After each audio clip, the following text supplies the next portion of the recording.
ఒకప్పటికి ఇప్పటికి పోల్చుకుంటే Hyderabad real estate ఎలా ఉందంటారు? Hyderabad real estate every time change అవుతూ ఉంటుంది, ఎవ్రీ టైం అప్డేట్ అవుతూ వచ్చింది. మీరు లాస్ట్ 7 years నుంచి అప్డేట్ చూసినట్టయితే హైదరాబాద్లో అంతకుముందు స్టాండ్ లోన్ అపార్ట్మెంట్స్ చూసిన తరుణంలో లాస్ట్ 7 years నుంచి హై రైజ్కి వచ్చాం. మనం హై రైజ్ నుంచి ఈరోజు స్కై స్కాపర్స్కి వచ్చాం.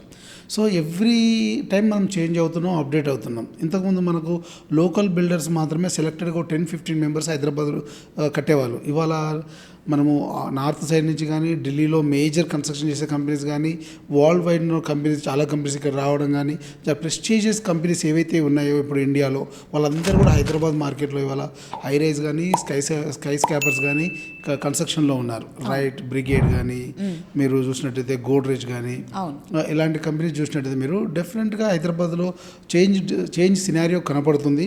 డెఫినెట్గా మనకు ఇక్కడ వస్తున్న కన్స్ట్రక్షన్ కానీ కంపెనీస్ కానీ హైదరాబాద్ మార్కెట్ గ్రో అవ్వడానికి వాళ్ళు రావడానికి స్థిరంగా హైదరాబాద్ ఉందనే ఉద్దేశం ఉంది కాబట్టి వాళ్ళు ఇక్కడ రావడం జరిగింది.